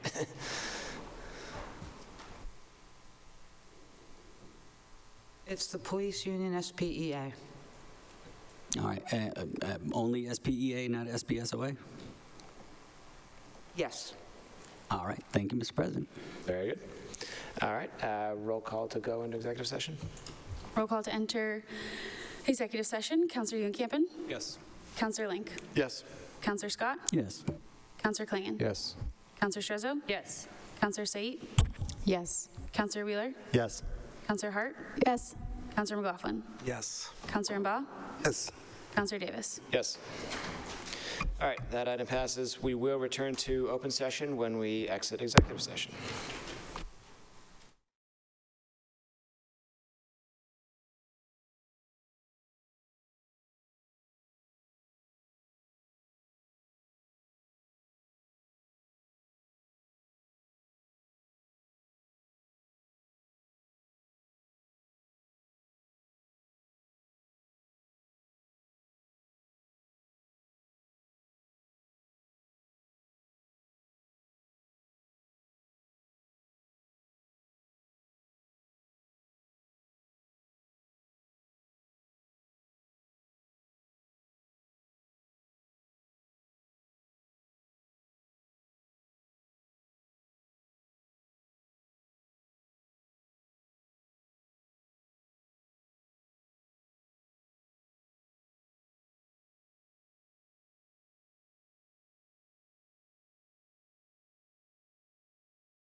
All right, we'll call this meeting back to order. We will take a roll call to return from executive session.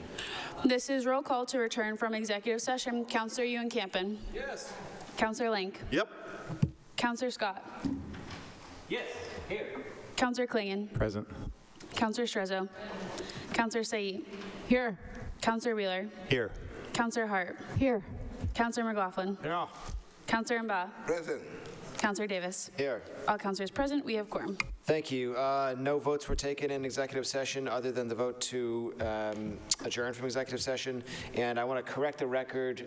Before we went into executive session, there was apparently a bit of miscommunication or misunderstanding. So the discussion was in terms of which bargaining units we were discussing. So it was both the Police Superior Officers Union and the Patrol Officers Union that we discussed in executive session.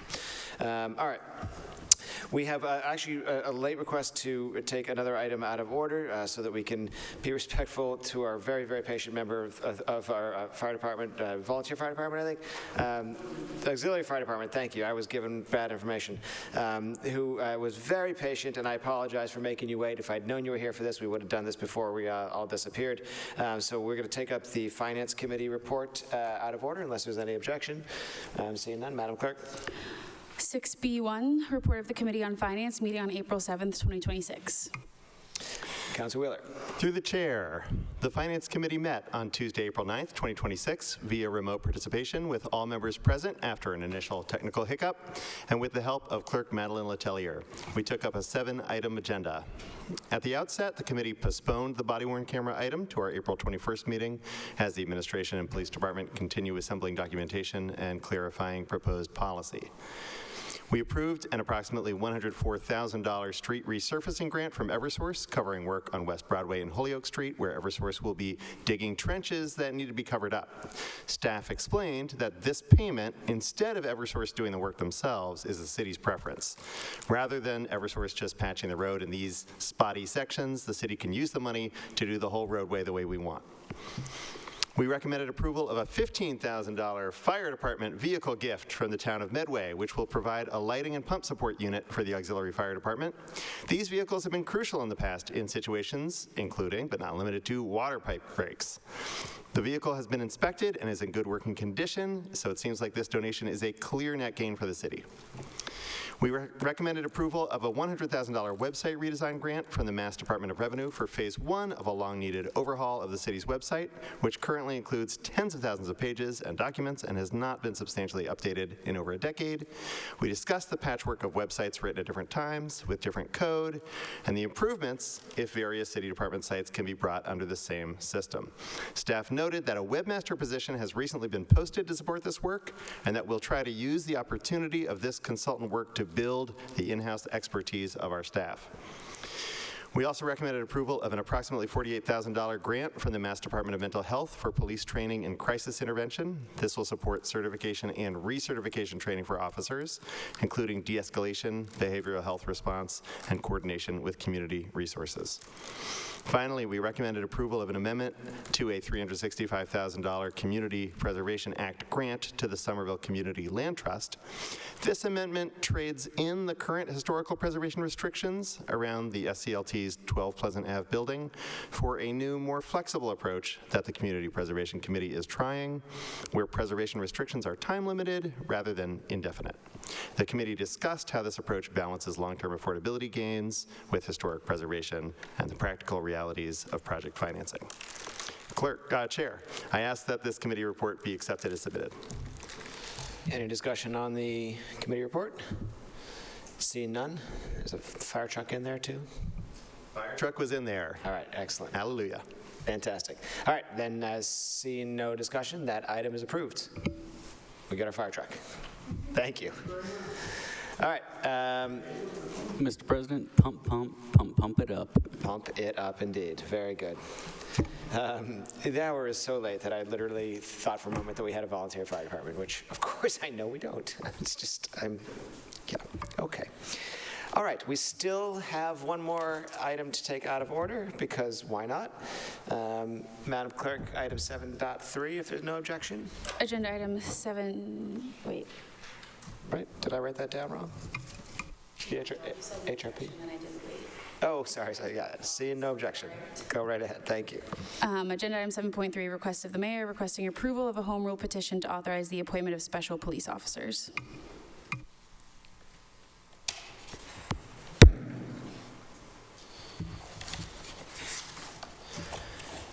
Attorney Sirigu, would you introduce yourself for the record, please? Good evening, Council President, through you, Matt Sirigu, City Labor Council. So this special act is designed to create another mechanism to appoint special police officers, which in the past has been used to provide police powers to Somerville Housing Authority officers and other officers around the city who serve in a limited capacity. The former charter had a provision for appointment of special police officers, which is the mechanism through which we used to provide police powers to housing authority officers. The new charter does not include that language, so we are pursuing this special act so that the housing authority, to support our partners in the housing authority, to provide a new mechanism where the city can grant police powers to their employees. Liaison Radazzi, something to add? Thank you, Mr. President. For the record, Yasmin Radassi, Legislative Liaison with IGA. I just wanted to add that we are hoping to seek immediate consideration tonight because our state delegation has informed us that we are getting or past the reasonable deadline to make sure that this would pass during this session. So that is our hope. So just wanted to add that context. Thank you. Councilor Scott. Thank you, Mr. President. As Chair of Legislative Matters, this was flagged to me on Friday, and I think I got the text Monday or Tuesday on it for review. So I have been reviewing this, and I really want to thank Deputy Solicitor Sirigu for working with me on this. It did raise a lot of questions, some of which have been addressed, some of which have not. Functionally, this is different than the situation that some of you, but at least 6 of you on this council will remember from the appointment of special officers, which was undertaken in the Curtatone administration, I want to say, where some appointments as special police officers were placed before the council and then withdrawn with the statement from the solicitor at the time saying that they don't need our permission to do this anyway. There are concerns that I have relating to the duration or extent of the service that these special officers would have. My concerns also extend to the exceptions in Mass General Law that are laid out. And I will say at the end of this, the home rule petition, for example, exempts any of these appointments from civil service, which to a certain extent makes sense, right? We are trying to deputize existing members of the Somerville Housing Authority, so taking them through a civil service process doesn't necessarily make sense. It also removes any of these special officers being appointed from collective bargaining. And does not allow them to participate in any collective bargaining, which is, for me, a question that I have. It's certainly a concern. And there are also questions about, we have not in fact accepted the chapter 147 sections 11 through 13C definitions of reserve police officers that can be appointed, which would allow the city to appoint up to, I believe, 20 reserve officers. But instead, that text is being implicitly referenced as a definition of what the duties and limitations on a special officer appointed under this home rule petition would be. But that's not explicitly put in the definitions of it. So I know the hour is late. I don't want to go into too much detail here.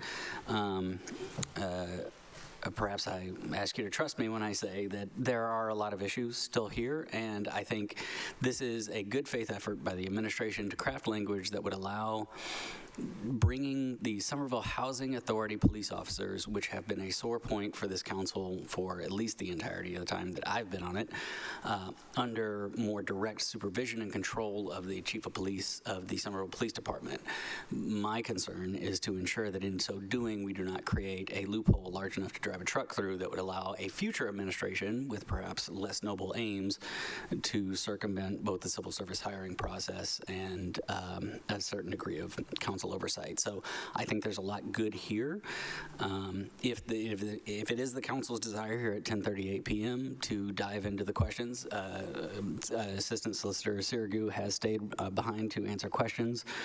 However, it would be my inclination to lay this item on the table, given that the next meeting of the Legislative Matters Committee does not happen until April 28th, and then subsequently on May 5th. And then we do have some crowded agendas there. I'm happy to take it into that committee if there are outstanding questions, but I would encourage my colleagues to read the submission here tonight. Feel free to call me with your questions. Feel free to also call Attorney Sirigu because this is something that I think really does really would benefit from the reading from a perspective of, again, proofreading as opposed to trying to catch somebody out on a sneaky maneuver. Mostly this is about future-proofing what we pass here tonight or pass here at some point in the future. So I know I've discussed this with you, Mr. President. Rather than send it to committee and then be forced to discharge it later, my inclination would be to lay this item on the table this evening so that we can take it up again at our next council meeting in 2 weeks if everybody's concerns have been addressed and if there are revisions that address the concerns that the council has. If there are questions from my colleagues about what's in this tonight, I'd be happy to answer to the best of my ability to understand, and I know that Attorney Sirigu is here to do the same. I'll leave it there for now. Thank you. Just to be clear, so you're not making a motion to lay it on the table at this point. You're inviting discussion, and that would be The item is before us right now, so it is open for discussion. Right. That being a privileged motion, I want to make sure that you're not making it, because then we'd have to discuss only My intention would be to make the motion after discussion. After discussion, very well. For the discussion, I think, Councilor Campbell, did I see your hand? No, I imagined it. Okay. Councilor Wheeler. Through the chair, I hear my colleague from Ward 2's concerns. I never want to make a decision under time duress different than we'd make otherwise.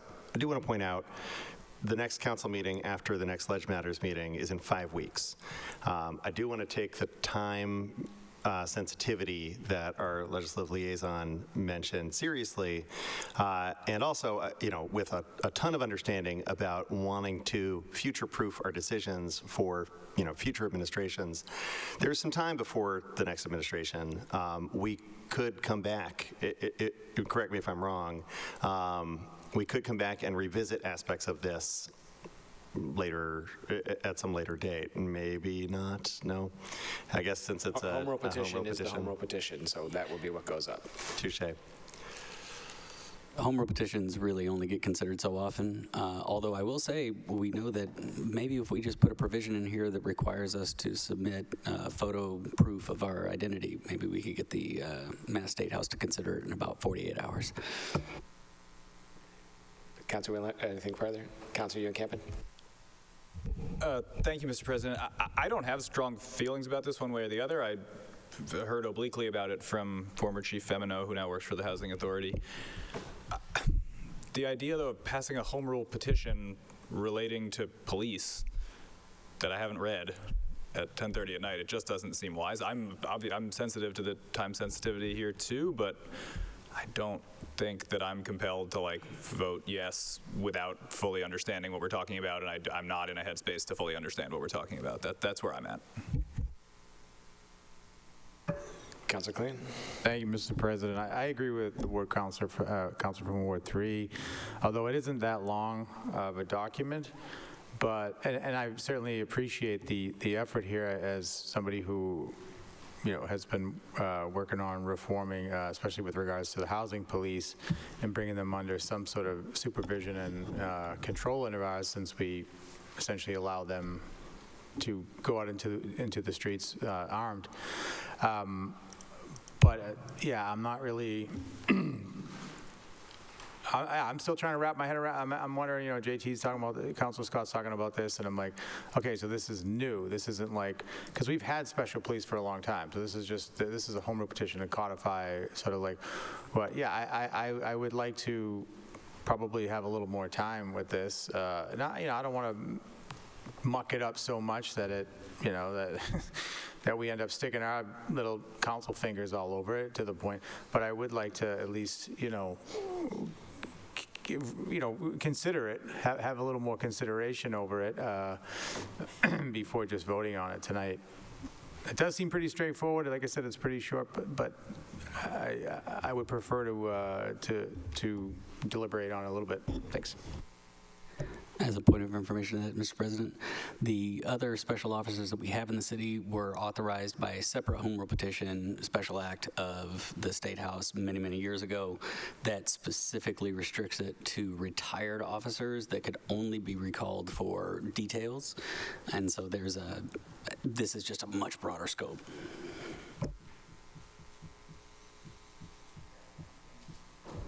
President, sorry, and last point on that, especially since I don't know that we've fully decided what we're doing with constables as special police, whether or not they're going to fall under the state's new system, or if we're going to continue to empower them as special police as a council. So I don't know if that's been considered in this conversation at all, but certainly think it should be. Further discussion? Liaison Radazzi, you're hovering over the microphone. Do you wish to add anything, or are you just there, available if... Thank you, Mr. President. I just wanted to say that the administration is amenable to laying the item on the table until the council meeting on the 23rd. We just really ask that you submit your questions between now and then so that when we take it up on the 23rd, folks are ready to take action on it. Thank you. Seeing nothing that looks like an objection to that approach from the body, that certainly feels better to me. I first really dug into this yesterday and have questions as well that I won't speak to because I'm standing up here, but so Councillor Scott moves to lay this one on the table, and so when you see no objection, we'll lay this on the table. All right, shall we start the meeting? Back to what are you looking at me like that for? We're literally going back to the top now. Now we start the regular order of business. Madam Clerk, next item. Mr. President, that brings us back to the order of business. Agenda item 4.1, a resolution by Councillor Said that the Commissioner of Public Works address the radiator dysfunction in one of the Kennedy School classrooms. Councillor Said. Mr. President, I would like to send this to school building facilities and maintenance. The classroom is at 90 degrees, and I appreciate that DPW tried to fix it, but it's not yet fixed, so that we can keep track of it. That seems too warm. All right, that item is approved with a copy to school building facilities and maintenance. Next item. Agenda item 4.4, a resolution by Councillor Link that the Director of Mobility add the intersection of Durham and Hanson Street to the list of crosswalks that require daylighting improvements to enhance visibility and pedestrian safety. Councillor Link.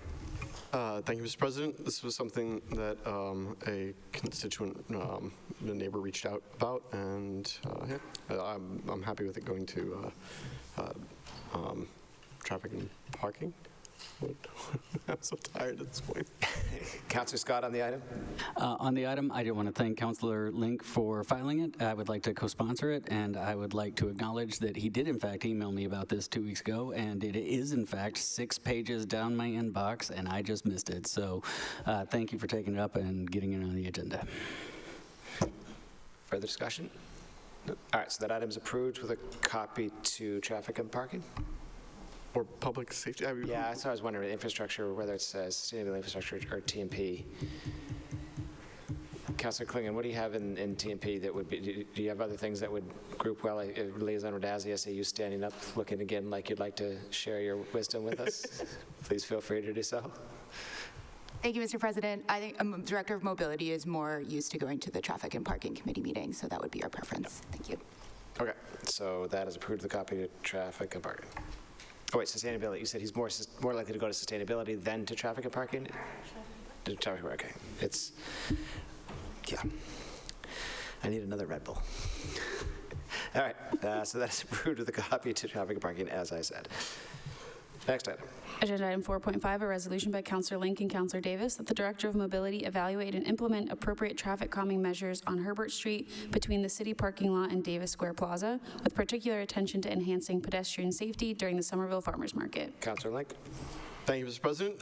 This pretty much covers it. There's the we want to make sure that people are safe as they're crossing through the plaza into the farmers market. As farmers market season approaches, indeed. Yes, it does. All right, do we want to send that to, for discussion, or you want to just follow up? You and I can follow up directly. Yeah, that'd be okay. So that item is approved. Next item. Agenda item 4.6, a resolution by Councillor Link and Councillor Mbaugh in support of House Bill 4015 and Senate Bill 475, an act promoting housing stability for older adults across the Commonwealth. Councillor Link. All right, so our bridge program, as many of you know, helps our low-income older adults who face severe housing insecurity and potentially homelessness. So, you know, we talk a lot about aging in place, but without programs like this, aging in place is not only improbable, but it's more likely that some seniors would become homeless. So this resolution calls on the council to support the state legislation. It's H4015 and S475, and it would expand Somerville's successful by, if you ask anyone from Housing Stability, it's a very successful pilot. So we want to expand it statewide, and it also provides, so this provides temporary rental assistance to lower income adults who are waiting for long-term subsidized housing, and helps them stay in a house rather than becoming homeless or being sent to an emergency shelter. The last thing I'll say about it is that the pilot's been recognized as not only like more humane, more compassionate, but also cost-effective, and it's a replicable model, and it would be in our state's best interest to move forward with this. Okay, Councilors Klingon, Wheeler, and Hart would like to sign on. I'll sign on as well. Councilor Baugh, Councilor McLaughlin would like to sign on. Councilor Strezzo, Said, everyone would like to sign on. Nice. Thank you, Mr. President. To you, to Councilor Ling, thank you, for your leadership on this and for including me on it. I just want it to go on record that this council expressed their appreciation to Director Ellen Schachter, for helping initiate, and advance this impactful effort in Somerville. So let it be known that, our favorite city director is the champion behind this that will be taken statewide. Thank you.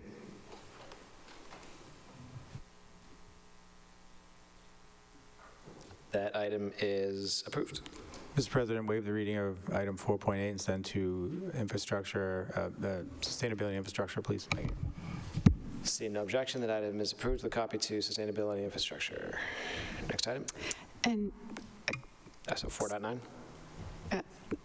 Mr. President, I was just going to ask if we could take 4.9 and 410 together. Seeing no objection, Madam Clerk, would you read those two items? Agenda item 4.9, a resolution by Councillor Hart and Councillor Scott that the Commissioner of Public Works and the Director of Infrastructure and Asset Management appear before this council to discuss the process of monitoring progress on addressing double poles and abandoned wires with the goal of eliminating the potential hazards, tree damage, and nuances associated with both. And agenda item 410, a resolution by Councillor Hart and Councillor Scott that representatives from Eversource, National Grid, Comcast, Xfinity, Astound, and Verizon appear before this council to discuss plans for addressing double poles and abandoned wires with the goal of eliminating the potential hazards, tree damage, and nuances associated with both. Councilor Hart. Thank you. So these resolutions, I want to thank Councillor Scott. In licenses and permits, we have been discussing and trying to address double poles and hanging wires on an ad hoc basis, but really, in order to make progress on this, we need to address it systematically across the city. So these resolutions are an effort to do that. I also wanted to ask, when we send it to committee, is it possible to also, and if it makes sense, to include public communication, which is item 10.4 on the agenda, which a resident, took the time to assemble a lot of evidence and documentation of these issues, and I just thought it would make sense to include that along with these agenda items when it goes to committee. I would see no objection. Would you read in 10.4? We'll take these three together. Agenda item 10.4, public communication from Chris Dwan submitting comments regarding utility double poles. Okay, thank you. So I think because, as you noted, license and permits is sort of an ad hoc conversation, this systemically probably would be a better fit in sustainability infrastructure to have that conversation. I see the administration nodding their head. Okay. Councilor Scott, did you want to speak to this item? Oh, you betcha. Oh, Mr. President, I can talk about double polls. I can't wait. No, first I want to give a shout out to my colleague from Ward 7 who has just been absolutely kicking it in the License and Permits Committee. I do turf a lot of things there, and she has been just, in some ways, drinking from the fire hose, but absolutely eating it up. So I appreciate the effort to draft these. I just want to point out that there's really two pieces to this. One of these is about bringing the external parties to the table to ensure that they do the things that we need done, that are actually required by state law. And the other piece is internally focused to say, how do we make this not just a one-off? How do we make this not just something where the Ward 2 councilor has to be a jerk again and hold up somebody's permit? How do we make this something that we do as a city proactively and ensure that we clean up this scourge and increase the safety for our residents? I never want to see another leaning pole that's been leaning like that for 5 years end up on top of somebody's car again. So I really thank the chair of License and Permits for bringing this and working with me on these and going very deep down the rabbit hole in utility world. And I also thank my colleague from infrastructure for bringing this up, and hopefully that'll be a really good conversation, sir. Thank you. Very good. Councilor, another point? Just wanted to make one more communication to anyone who's interested. So at the last council meeting, we reported back about engines, which I don't know what the letters are, but it's the database where they track whose responsibility it is. So I do now have access to that, and I believe you can too. So communicate with the city clerk's office. So we're in, and anyway, so I wanted to share that. Thank you. Thank you, Councilor Hart. Here, here. All right, see no further discussion. That item, those three items are, the first two items are approved with a copy to Sustainability and Infrastructure, and item 10.4 is placed on file with a copy to Sustainability and Infrastructure. Next item. The next item is 6C1, a report of the Committee on Land Use meeting on April 2nd, 2026. Councilor Ewan-Caput. Thank you, Mr. President. The land use met. We had one item on the agenda, which was working on a proposed amendment series to the affordable housing overlay. There was a very clear presentation from staff, and we had a good discussion for folks following along. The video and the attachments are very useful. That'll come up at our next meeting. I ask that this be accepted. All right, any discussion on the report? Seeing none, that is accepted as submitted. Next item. 6D1, a report of the Committee on Licenses and Permits meeting on April 8th, 2026. Councilor Hart. Okay, we had a brief meeting considering a new used car dealer Class 2 license, and this was on the site of an existing car rental. Sorry, my words are leaving me. Car rental business, so they're expanding to also sell used cars. And so questions were asked about the history of that business and ensuring that this would not require any on-street parking. And the committee was satisfied and recommended this to be approved. And I would like that report to be accepted. All right, very well. Any discussion on the report? All right, seeing none, that is accepted as submitted. Next item. Agenda item 7.5. And Chair, I move to waive the readings of items 7.5, 7.6, and 7.8 through 7.21 and refer them to the Finance Committee. All right, any discussion, any objection? Seeing none, those items, the reading will be waived and the items will be referred to Finance. Agenda item 7.22, a request of the mayor requesting confirmation of the appointment of Aiden Slattery to the position of police officer. Councilor Bott. Mr. President, I move to approve. Councilor Bott moves to approve. Any discussion? All right, seeing none, that item is approved. Agenda item 7.23, a request of the mayor requesting confirmation of the appointment of Logan Brill to the Conservation Commission. Item is referred to Confirmation request. next item. Agenda item 7.24, a request of the mayor requesting confirmation of the appointment of Valerie Locker to the Conservation Commission. The item is referred to confirmation of appointments. Agenda item 8.1, an officer's communication. Retirement Board notifying the City Council of a vote at the May 21st, 2026 meeting regarding a 2026 cost of living adjustment for eligible retirees. Any discussion? All right, seeing none, that item is placed on file. Agenda item 8.2, an officer's communication from the city clerk conveying block party license issued. Block parties. If your street isn't on this list and you haven't had your block party recently, reach out to the clerk's office and they'll tell you how to do a block party, because block parties are awesome and we want as many of them as possible. I say that every time because I really like block parties. Thank you, Mr. President. Councilor Scott. The Calvin Street Block Party is on this list. It is an annual absolute banger, and I invite everybody down there on May 16th. Everyone to Calvin Street. All right, seeing no further discussion, that item is placed on file. Agenda item Ready? 9. Sit back, grab a hold of something. Councilor Hart. Yes, thank you, Mr. President. I would move to waive the readings of 9.1 to 9.63 and approve them this evening.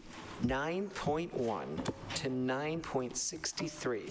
I will say that anyone who has been working on licenses and maybe things didn't move as quickly as they might have, 63 licenses tonight.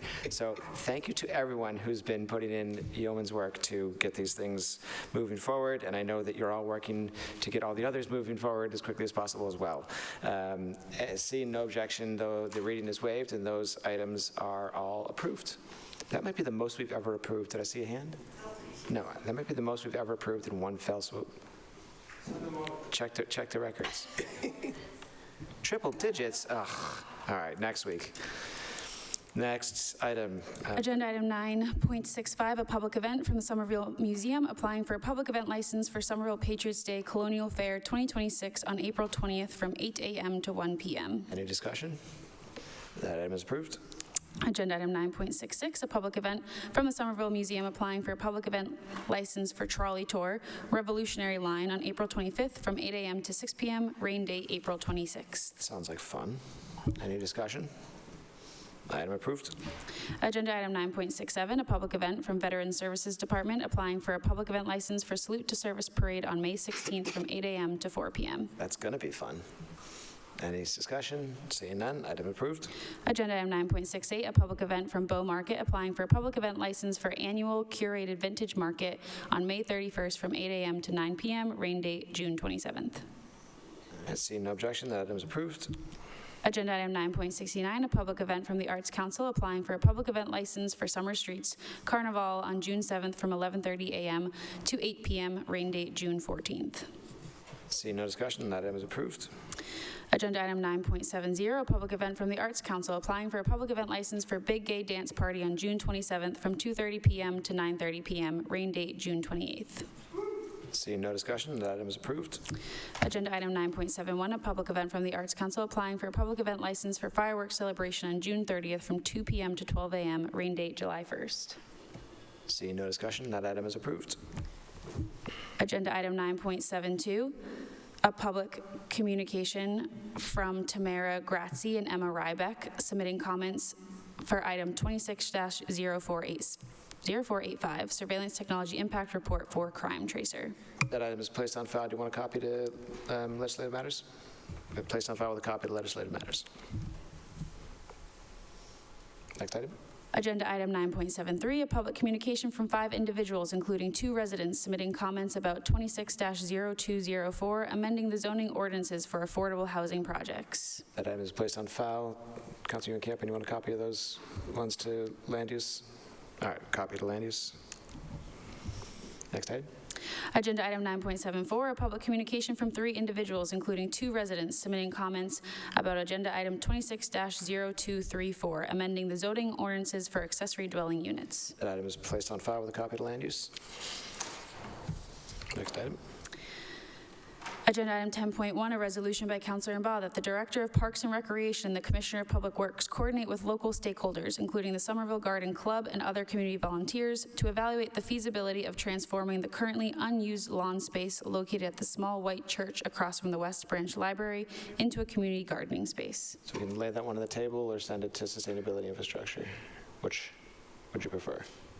Sustainability infrastructure. So we'll send that to Sustainability Infrastructure because it's a supplemental item. It'll be duly posted, or duly noticed before that discussion, so the members of the public can participate. Next item. Agenda item 10.2, a public event from Mutual Aid Medford and Somerville applying for a public event license for Mama's Free Store on April 11th from 7 a.m. to 4 p.m., rain date April 25th. Seeing no discussion, that item is approved. Next item. Agenda item 10.3, a public communication from Jenny Rapasso and Danny Resendez submitting comments about items 26-0327, 26-0328, 26-0329, and 26-0330, amending the zoning ordinances regarding Zoning Board of Appeals, board rules, affordable dwelling units, and backyard cottage. Seeing no discussion, that item is placed on file with a copy to land use. Next item. Agenda item 10.5, a public communication from 64 residents submitting comments about parking on Oak, Houghton, Bolton, and Prospect Streets. Councilor Said. Mr. President, I would like a copy to be sent to Traffic and Parking. Councilor Scott. Yes, and on that, y'all, if you haven't been down to Oak, Bolton, Houghton lately, it is...